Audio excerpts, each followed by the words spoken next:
Hey everybody, I'm Pastor A.J. Houseman, and welcome to 10-Foot Pole, a podcast dig deeper into aspects of the Bible that get glossed over or totally ignored in most preaching. The Bible has a lot of parts that are racy, uncomfortable, and sometimes downright horrifying. Let's talk about it. Welcome to Season 3, Episode 23. Today, our guest is Pastor Andrea Roske-Metcalfe, who serves as the senior pastor of Diamond Lake Lutheran Church in Minneapolis, Minnesota. It's very exciting. That's me.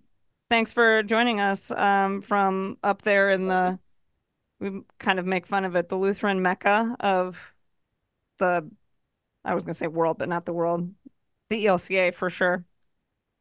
It is kind of the Lutheran Mecca. Mm-hmm. So that's kind of fun. It's kind of fun. Can I say something funny about the position that you introduced me as having? Yeah, I just got that from your website. I know. So, so the website of Diamond Lake Lutheran Church says that I'm the senior pastor. It turns out that I'm the only pastor. And when I came and we were redoing the website and doing bios and all this kind of stuff, I pointed out to my communications director, who was on my call committee and was on the transition team from the last head of staff. And I said, you realize that there aren't two pastors here anymore, right? It's just me. Like I could just be the pastor. But when she was making the poster, like the sort of Hall of Pastor poster before I arrived, she understood that, but she realized that I would be the first female head of staff who was not listed as the senior pastor. And so she and the female church council president at the time agreed that they would not do that. So I am here as the senior pastor, but I am also the only pastor. To make sure that like it's understood that you have the same roles, responsibility, and authority of all the male pastors before you. Exactly. I like that, actually. That's actually a really thoughtful way of doing that. I mean, once I realized that was true, I was for it. But I just think it's pretty funny, and I think it speaks really highly of, the folks here, that they were not about to let that injustice go. I agree. I like that a lot. So I'm the senior pastor and I'm the associate pastor and I'm all the pastors. All the pastors. I'm all the pastor role. That's great. Here at Diamond Lake. And I have to say, so we were reflecting a little bit before we started recording, because Andrea was my country coordinator in Yagam very, very long time ago. And we were reflecting that at the time you only had one child and she was 2, and she's now like a teenager, and that makes 14. Both of us feel very old. We are very old. Yeah. I mean, clearly you are older than I. But clearly. By like so much. I'm a whopping 44. Yeah. So yeah. Anyways. Well, I'm glad that you were able to do this and take some time and share your wisdom with us and all the listeners that we have from across the country.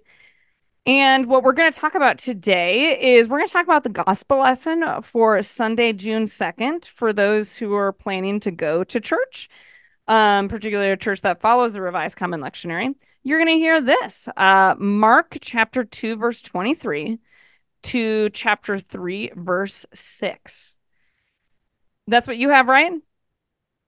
That is what I have. That's great. You looked at me for a second like you were thinking, oh man, we picked on different things and that was going to be a problem, but I'm glad you're with me. No, I've been in that position before, but I am not today. I have too. Have you ever supplied at a church and you get there and like they're totally have something different and you're like, that's not what I prepared a sermon on?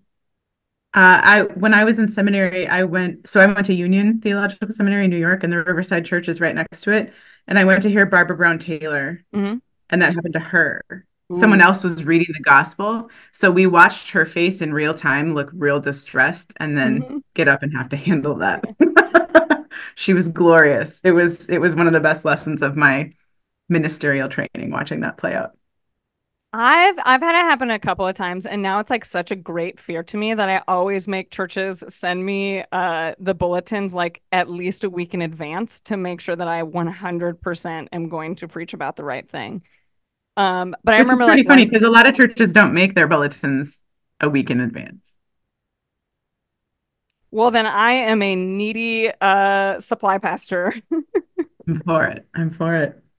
Yes, we are on the Just same don't like page. being unprepared, right? Like, okay. There was one day though that like that happened and they got up and they read it and then I got up and said, "Okay, now I'm going to read the gospel that I'm actually going to preach on." And we just went with Mhm. it because that was the best solution that I had. That's a solid solution. I think you Mhm. did well. Okay, so Mark chapter 2. And I'm Okay, going to read the New Revised Standard Version updated edition, great. which again is not that different from the New Revised Standard Version, but I like to be up to date. On one Sabbath, Jesus was going through the grain fields, and as they made their way, his disciples began to pluck heads of grain. The Pharisees said to him, "Look, why are they doing what is not lawful on the Sabbath?" And he said to them, "Have you never read when David did when he and his companions were hungry and in need of food? How he entered the house of God when Abiathar was the high priest and ate the bread of the presence, which is not lawful for any but the priest to eat. And he gave some to his companions." Then he said to them, "The Sabbath was made for humankind, and not humankind for the Sabbath. So the Son of Humanity is Lord over even the Sabbath." Again, he entered the synagogue.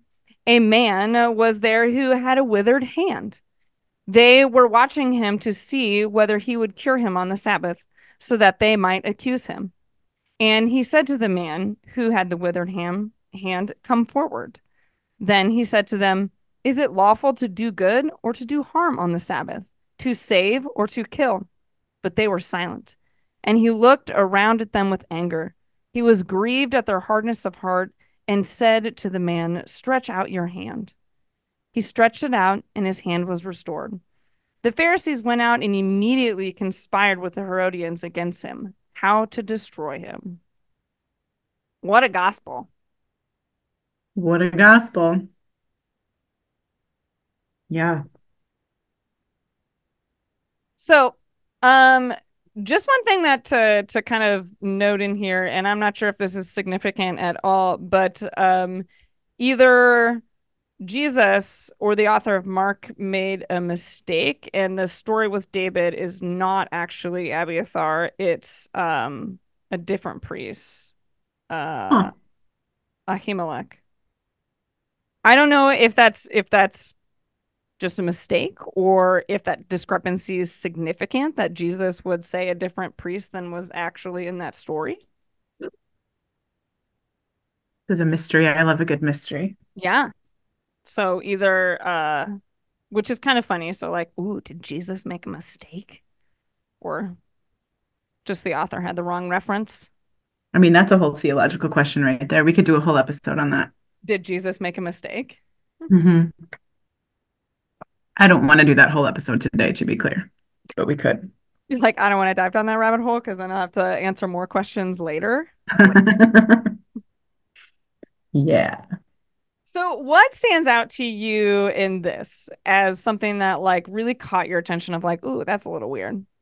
The thing I always come back to in this passage that always stands out to me, I don't know if this is the thing that's weird, but this is the part that always catches me, is the idea that Sabbath was made for humankind and not humankind for the Sabbath, because I think we're really bad at that at church. Like we Yes. really suck at that. Yeah. Um, but I think for me, I'm mostly thinking about rules and not necessarily the Sabbath itself, right? Yeah. Like, The same. So with you, right? So like how you extrapolate that, right? That like we were not made in order to do the things, rather that the things were made for us, right? yeah, yeah. There's a better way to say Right. that. Like we create rules and policies to support healthy living or to Mm-hmm. support community or whatever. And so often we end up using those things as a battering ram and not using them in support of what they were created for in the first place. Yeah. I think we're really good at that in church, meaning Yeah. we're really bad at the thing that this is about, that this text is about. The idea that like What we have, especially so like folks that really like hone in on sort of, Old Testament laws and stuff like that, that those were meant to support the people and how to live abundant lives with each other and with God. Rather, Hmm. the mindset of the opposite way around, where this is your to-do list in order to Right. be able to be in relationship with God. Right. You have to check all these boxes in order to be considered a good person. Hmm. And you have to make sure everyone else checks the boxes in the way that you think they should. Yeah. Right. Yeah. Inserting ourselves into the rules and kind of creating our own version of sort of purity rituals amongst Hmm. Christianity. Hmm. Hmm. Yeah. And I think it often leads to us missing the point Yeah. entirely. Um, Which so can I tell you? yeah, Oh, go for go it. ahead. No, you do you. Can I tell you about my first, like, I don't know, object lesson in this text? Yeah. So I mentioned already that I went to seminary at Union in New York. And one of the things that I loved there was so chapel, I think, was 4 days a week, not five. But anyway, it was most weekdays in the morning, and anyone could sign up to lead a chapel service. And the pews were long gone, right? It's this old, like, Gothic chapel structure, like really high ceilings, very long space, and the pews were long gone. So it was just a blank slate. Mm, And there were all these chairs, but they were rickety as hell. Like they were so, so rickety. And the floor was stone. The floor is stone. And the chairs could get moved around however you wanted. If you were in charge of chapel that day, you could set up the chairs however you wanted.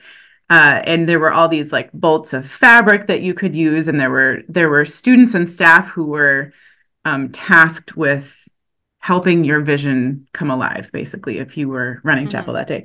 And there are all these photographs that have been taken from the balcony of like how students would set up this whole chapel situation. And I remember like it was such a formative worship experience for me to go every day. I went every day. We didn't have to, it wasn't compulsory, but every day was different from the last. The way that students there and faculty like envisioned ritual was just really expansive, and hmm that was formative for me. Um, and so you would walk in every day and you would have no idea what it was going to look like. But I remember the first few times that I went, just by nature of how we were sitting, it was really clear to me that we were in community, right? Because we weren't sitting in straight rows. We weren't facing the backs of each other's heads. We were in circles or half circles or like these sort of swooping swirl kind of lines. And it really like the space and the way in which we were sitting set the stage every time for what was about to happen. It absolutely undergirded what was going to happen, which is not the case, I think, in most of our sanctuaries, right? hmm Most of our sanctuaries, the seating is fixed. That's never in question. You don't walk in the doors wondering what it's going to look like that day. And at the Union Chapel, at least at the time, you always wondered, what is it going to look like this day? And what is that going to mean for what's about to happen? Um, I did my Lutheran year, right, in order to get ordained. hmm I did my Lutheran year at a Lutheran seminary, which can remain unnamed for the purpose of this story. I did it as my second year, and then Union transferred all of those credits as electives. And I remember going to chapel again because I was in the habit of doing it. Like I remember thinking, oh, I'm going to go to chapel every day. Like that's hmm going to be part of my spiritual practice. And I only went, yeah, I only went like 4 or 5 times all year. And the first couple times that I went, um, I kept going. They also had chairs. They had chairs. They were not rickety at all. I think they were brand new. But they also had like cleared the pews, and they had these chairs that were singles. They weren't connected. They were able to be moved around. hmm And so for the first like week, I did go every day because I kept thinking, well, surely tomorrow it'll be different. Yeah. Surely tomorrow it'll be different. And like the third or fourth day that I went, one of the students who was in charge of the chapel space asked if I would be interested in being on that team of students who helped sort of curate the chapel Hmm. experience. And I said no. And I'm not sure I was even polite about it. But she asked why. And I said, well, you never move the chairs. Like I didn't know what else to say. I was kind of, I don't know, I was in a bad headspace at this point. But I just said, you never move the chairs. And she said, well, of course we don't move the chairs. They're brand new and we don't want to mess them up. Hmm. And my brain immediately goes back to these rickety chairs, right, which served the community in wild abundance. Hmm. And then now here we are showing up for worship, and we are showing up in service of these chairs, Mm. which are new and beautiful. And we can't possibly drag them across the stone floor because the hinges, like the joints might get loose, and we can't possibly be, we can't move them because they're new. And I just thought, oh, well, are the chairs for the people or are the people for the chairs? Right? Like Yeah. what's the point here? And I never read this passage the same after that. Yeah. I agree. I'm never going to read it the same after that either because you're right. That also makes me think about the way that, we talk about, how many times you walk in a church and they want more people, right? Like how many conversations have I ever had like what they need to grow, they want more people in Yeah. the pews. And so is our why do you want people to join? Are you actually inviting them into something, or do you just want the room to look more full? Are the Yes. people for the pews, or are the pews actually for the people? Totally. Mm. Yeah. Yeah. I said something at a council meeting the other night about how I don't actually care if this church gets any bigger. And one of the council members said, I need you to say that again because I've never heard a pastor say that. Ooh. And she wasn't talking back. Yeah, She wasn't like talking in opposition. She was like, I've just never heard yeah, a leader in the church say, this is not the point. yeah. Um, I mean, we talk or about that in the church that I'm in too, about sort of like it's not like when we talk about growing, like part of our like sort of this year, the things that we're like kind of focus on is growing, but it's not growing in numbers, it's growing what Mhm. we do, right? It's how do we get the people who are here more engaged in service or different engaged in outreach or what Yeah. does it mean to be for us to be growing in engagement in our community or in our partnerships with other Mhm. churches, things like Yeah. that. Yeah. Yeah, or even what does it look like for individual members of a community of faith to grow in their own faith? Like where's the Yeah. yardstick for that? There isn't one. Hmm.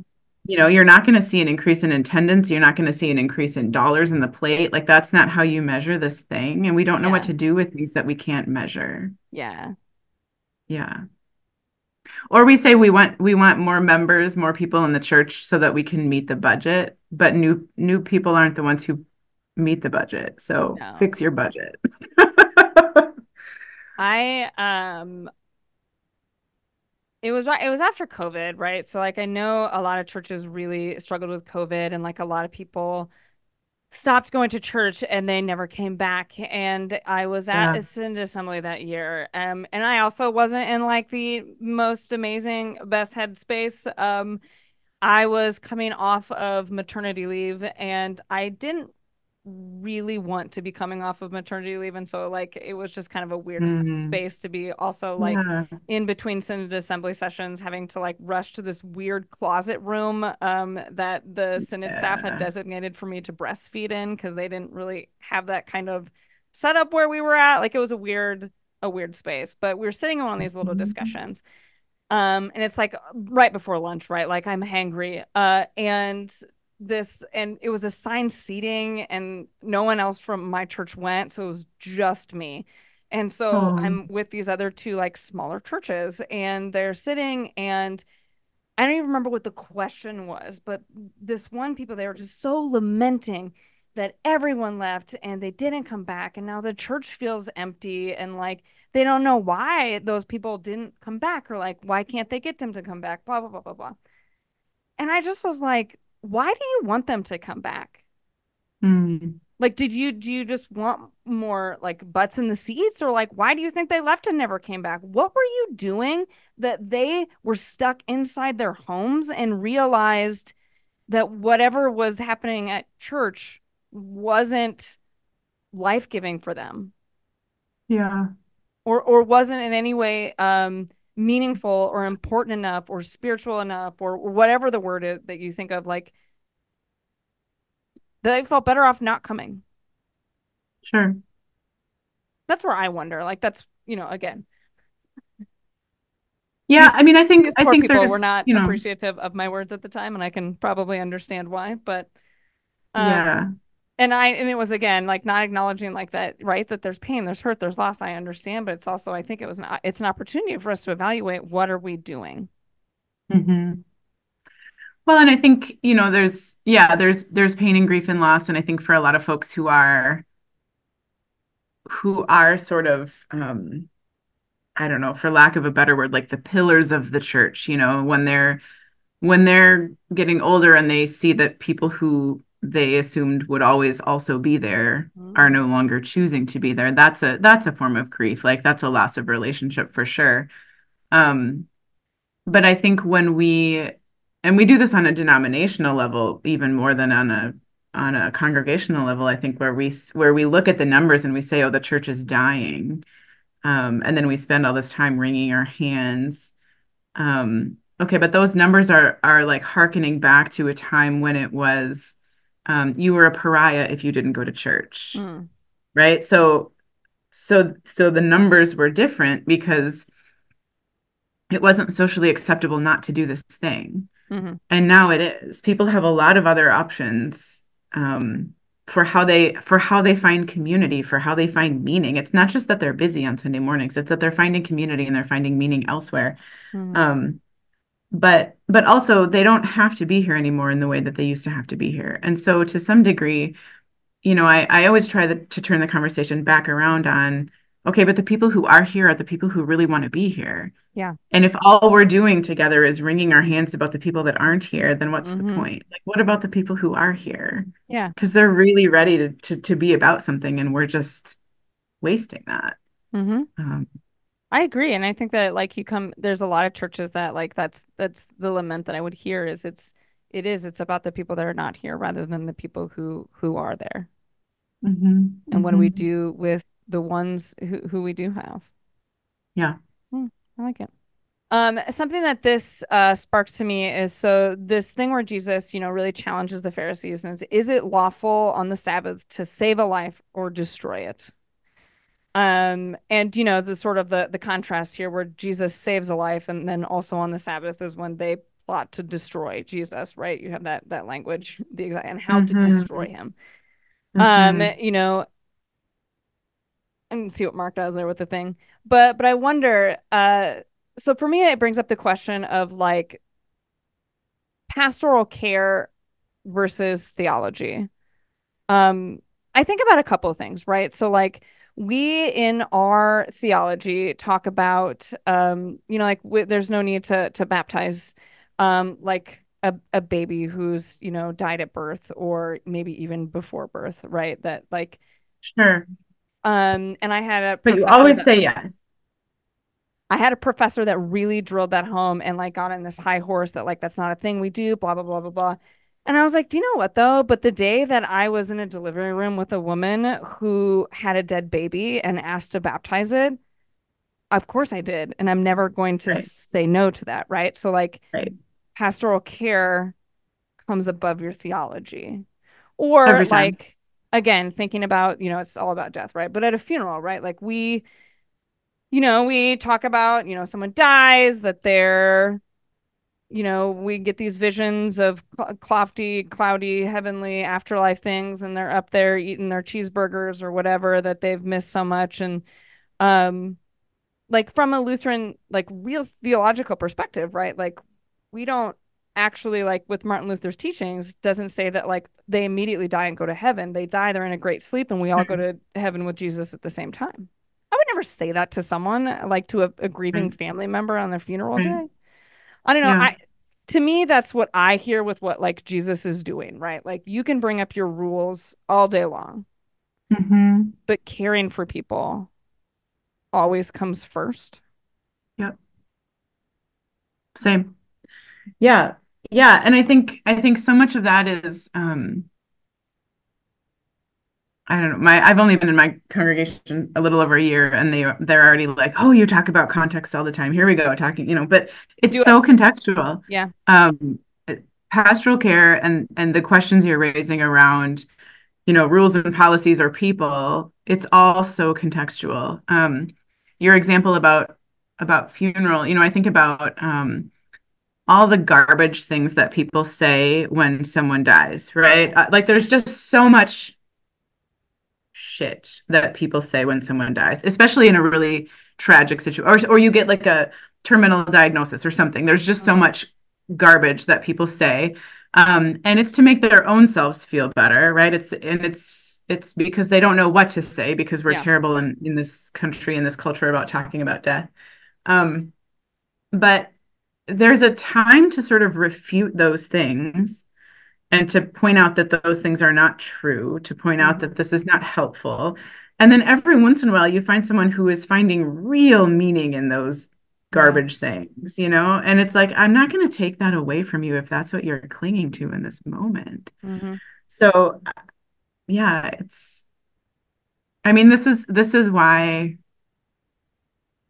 this work is so tricky and so life-giving. Like it's never rote.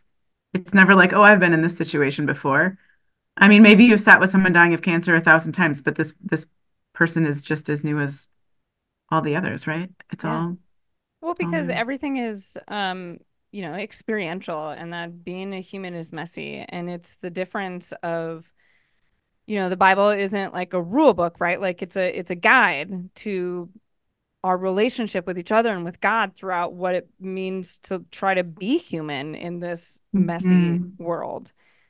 Um, but I mean, so anytime to me that like your theology comes before caring for people, I also like one that always sticks with me and is something I get to think about a lot more living in the South than I did in Baltimore is those that like to use the Bible to condemn LGBT folks, but in a way that like to an extreme of like not even recognizing people as human beings or as Mm, yeah, also, deserving of grace, the grace and love of God, to the point of like people like you're not even allowed to serve something, or like people that won't take communion from me, right? Like it's yeah. uh it's it's just to me that's it. Like you when your theology comes before the care of any human being.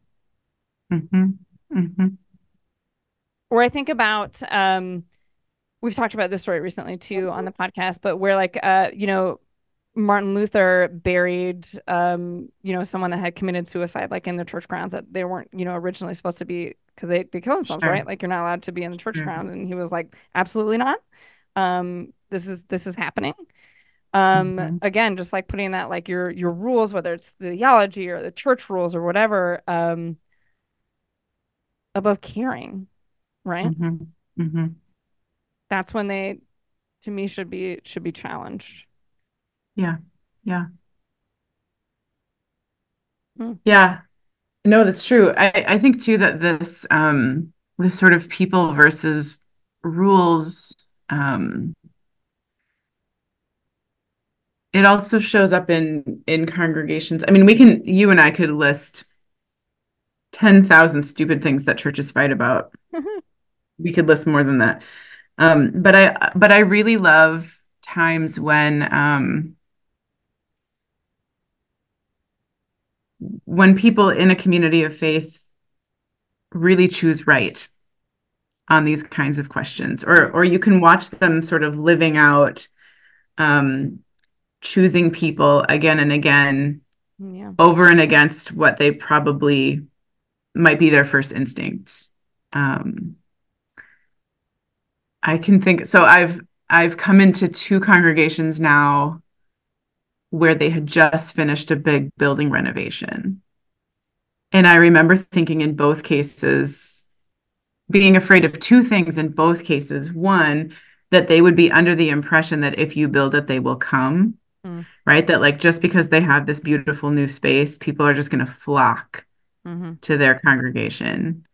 Um, and then also being afraid that uh, that the building that the people would be there to serve. I mean, kind of like with the chairs, the people would be there to serve the building and not the other way around. Mm-hmm. Like we can't do this thing that would obviously be right for the kids because what if one of them runs into the wall and then we Yeah. have to fix the paint or whatever, you know? And in both cases, both of these congregations were doing neither of those things. Maybe a few people individually were of that mindset, but in general, that wasn't the case. And um, I don't know. Sometimes I'm a wild optimist and sometimes I'm really cynical. And I think I came into both of those particular parts of those situations feeling pretty cynical I and think then there's was some in beauty in coming in pleasantly with like surprised. this same kind of cynicism of sort of like, this idea that like the people serve the church rather than the church serving the people, blah, blah, or, Hmm. and then the beauty of the people actually, living into the message and what we're supposed to be doing, right? And Yeah. following and Yeah. um Yeah. Or like members of the old guard, like really leaning into tradition and then realizing of their own volition that the tradition is no longer serving the yeah, people and that something needs to change. Um, that's pretty cool to watch happen. it is. Yeah. Yeah. Yeah. I'm for it.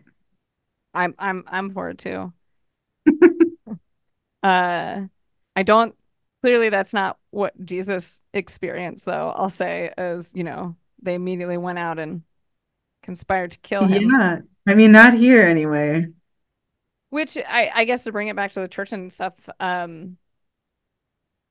happens to church leaders that try to change people when they're not ready to change.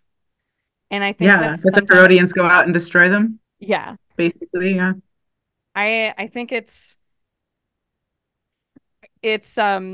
like that's one of to me as a pastor of like finding that balance, that delicate balance of like when are we moving in a changeful direction and when is the change more harmful than helpful. Yeah. Yep. Or faster than is useful. Mm-hmm. Or, yeah. Yes. And I think those calculations are different um, depending on your location, as you've already Oh, named. And I yeah. think they're different depending on your gender and your sexual orientation and the color of your skin, right? Like there are and then those same things like what's the racial makeup of your congregation and how does that factor in? And right, there's all kinds of things here. Oh, and Um, even just like how what's happening in the world around us, right? Like yeah, it's there's so much to that. I think about so I served at a congregation, the last congregation I served at before I left Iowa, so St. John Lutheran Church in Cedar Falls. I'll call them out because they've done some awesome stuff. So I was there, my wife was there, out and open. There was actually a pretty decent like size LGBT community as well as like um, you know, we walked alongside a few youth as they came out as transition as transgender and worked that process with them and their families, and it was beautiful and it was life-giving and like all the things like I remember like taking a couple of transgender kids on a mission trip and like trying to figure out like is this different, is it not different, what am I supposed to do, is it whatever, like walking through yeah, some of those things like, and so this sure, is 2013, 2014. yep, Um, all good things, right? Like everything, doing beautiful things. Um, Last week in hmm. 2024, St. John actually voted to become a reconciling in Christ congregation. Huh. So I think Yeah, about like the pastor at the time, I remember like asking about that and him, saying, I don't think we should do this yet, and like had reasons, but then what does it mean now? We're like that process taking such a long time that it was sort of like it looked differently than if it were pushing people differently. I guess, does that make Yeah. sense? Yeah. Yeah. Like it wasn't a Yeah. painful No, process. Like it was like almost everybody was like, yeah, obviously we're going to do this. right. For sure. Yeah. No, I think so I walked with a congregation through the RIC vote where the vote happened on the Sunday after Trump was elected. Oh. So that was a while ago. And then the congregation where I am now is early on in the process. But the landscape is really different, right? Like as you say, that's so 2016, 20 like the process starting in like 2015 to 2016 Mm-hmm. versus now. Um, and in that previous congregation of mine, there were very, very, very few people who were out in the congregation. And here that's different. Mm-hmm. And I mean, it's like half the youth group, you know? So, Mm-hmm. uh, like, are the folks in this congregation going to vote no against children? I don't think so. I guess I don't know yet, but I don't think so. But it just like my point, as you're saying, is it's a really different landscape. Mm-hmm. Um, and so it feels like an entirely different conversation, even if the process binder in front of us is the same. Yeah. Yeah. Hmm.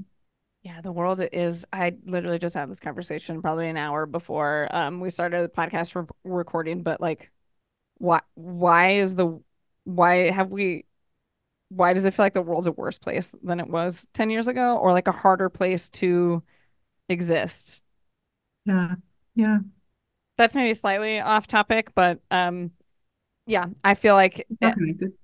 what yeah, when we think about I don't know, to me it all comes down to like what does it mean to be a follower of Jesus? What are we being called to do? You know, and if we look at this and we see like what and how Jesus acts and to follow in those footsteps, right? Of Hmm. our job is to do good, to, rather than I don't know, I condemn or, sentence to death in certain ways, right? Yeah. Yeah. Well, and if we're talking about, I mean, we've been sort of on this higher plane of this text for most of this conversation, but if what we're talking about is choosing people over policy, choosing people over the letter of the law, then I mean that is playing out in wild ways on the Mm. political stage right now. Mm-hmm. And depending on who is elected in November, or depending on how this current trial plays out, like the the stakes in this weird choose your own adventure are really, really high. Yeah. And it's kind of terrifying. And, we have, I don't want to be overly simplistic about it and say there are two options. I mean, there's essentially two options when you go to the voting booth for president, but, um, but we have this right wing contingent that is so focused on policy over people. Mm-hmm. And not just because the policy matters to them, but because of that over people, like the over people part matters to them too. And I have a hard time wrapping my brain around that. But I also think at this point, if we are going to call ourselves religious leaders, like we have to figure out how to wrap our brain around that because that's what we're swimming in. And if we can't equip our people for these kinds of conversations, then I think we have abdicated our responsibility. Yeah. Which as like progressive Christians, we do a lot. Like we abdicate our Christianity all the time to the right wing, um, and Mm. it gives us over into this kind of stuff. Uh, I sorry, this is Talk not a more about political that. No, say more about that. about what Um, abdicating our responsibility. as of being Christians over to the right wing, what do you mean by that? Well, don't you think that in the public square, in politics in general, when people talk about Christianity, they are not talking about our brand of Christianity?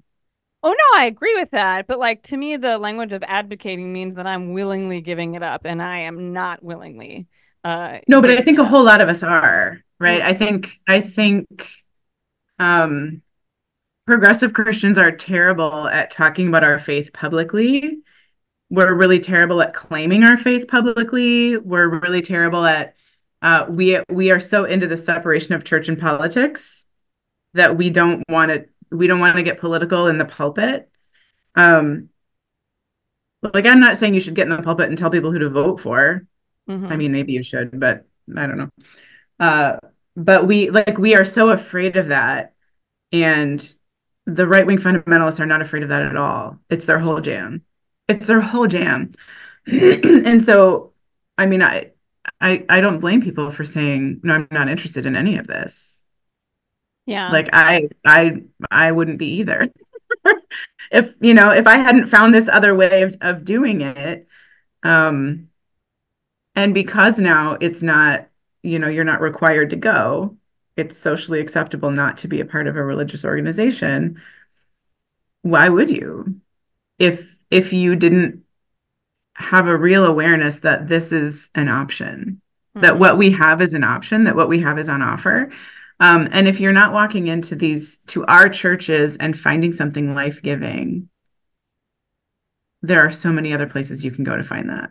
There are so many other places you can go to find community, to find political involvement, to find meaning, to find good ways to volunteer to make the world a better place. So if we're not doing those things as a community of faith, then I absolutely think that we are abdicating Mm. power that is ours, and we're just choosing not to pick it up. Mm. Okay. When you put it that way, uh, yeah, I think so. I think what's hard in like the spectrum of the ELCA a little bit is that the ELCA is like a lot more purple than I think Yes. that we can necessarily handle well sometimes. Mhm. Um, and again, moving to the South has made me more abundantly, you know, clear of that than For sure. in, certain neighborhoods in a large blue city. Um, it's I think I find myself like saying political things, but in non-political ways, because I think to me at the end of Yeah. the day, and maybe this is like the whole point, right? But at the end of the day of like Jesus was political. Oh He was yeah. very political. And the way he did stuff was challenging to the political system, but it was always in the way of putting people first, of healing on the Yes. Sabbath, of saying, Yeah. we're doing this good, right? Hmm. Um, Hmm. and I think when like framed that way, okay, so here's my struggle because if I frame it that way, but I don't use the political language, it doesn't Right. translate when people get into the politics sphere. Mm. Does that make sense? Hmm.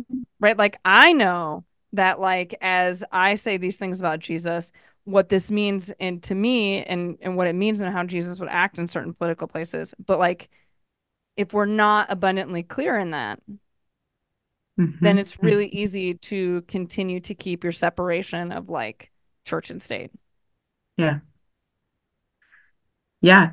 And I think that's a challenge for so many pastors in mainline denominations, right? That um who are pastoring purple congregations, to be able to say something that's true to the gospel, and not get run out, Mm-hmm.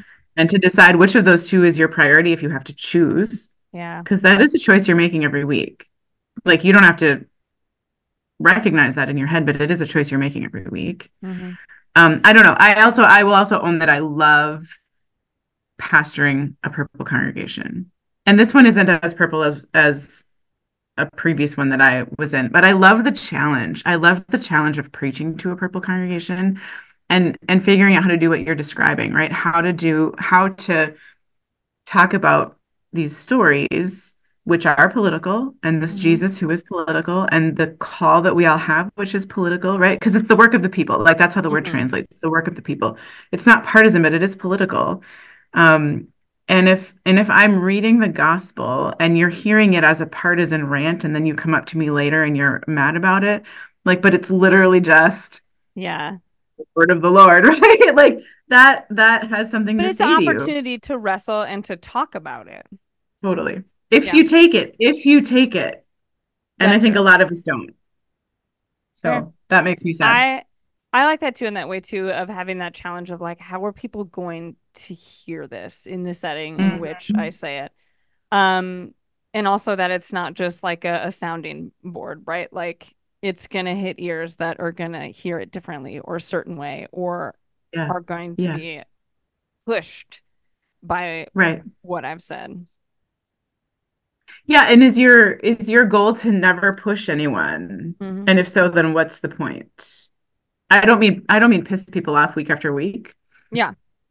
Gotta That find a doesn't go over balance. very well either. I like to do a No, but if balance. if you're never, I don't know, if Yeah. every time you preach, people just walk out and say, "Nice sermon, Pastor." Yeah. What? Why? What? I don't know. I like to do a nice balance because I think that's where our faith lies, right? Like this week, Jesus loves you.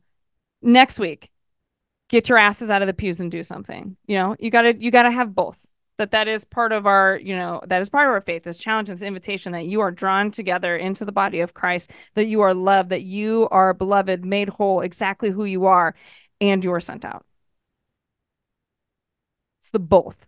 It's the doing the both things that we must do, which I also think is what Jesus is doing here as well. I think that's true. Mm-hmm. Um, yeah, I have like a group of five parishioners in my head when I craft a sermon, Mm-hmm. like from the congregation where I'm serving, Yeah. and they're all super different. Yeah. And so I think it's fascinating to try to figure out, and this is especially true of the tricky sermons, like right after something big happens in your community and you have to say something about it or whatever. Yeah. But to imagine these five wildly different people and how is this going to land for so and so and how is this going to land for Mm-hmm. so and so and um that helps me answer this question, I think, right? Like, because we can be sort of stuck on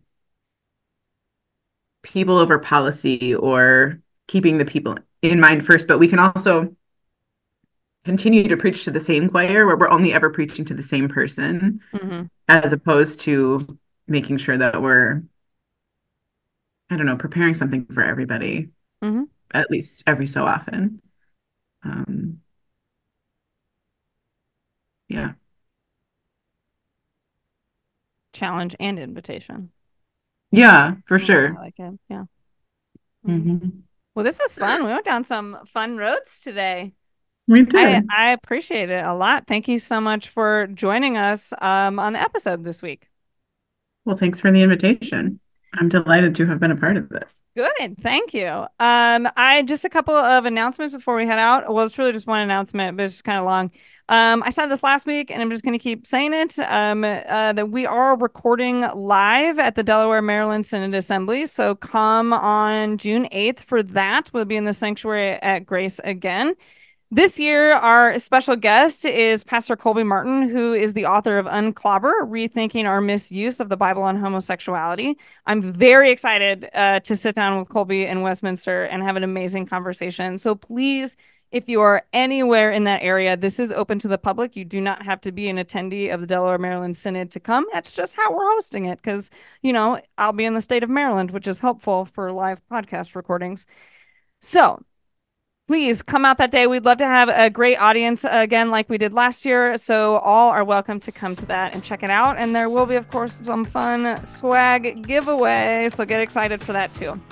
Remember that you can learn more about the 10 Foot Pole Podcast at 10footpolepodcast.com and find us on Facebook and Instagram at 10 Foot Pole Podcasts and wherever you listen to podcasts.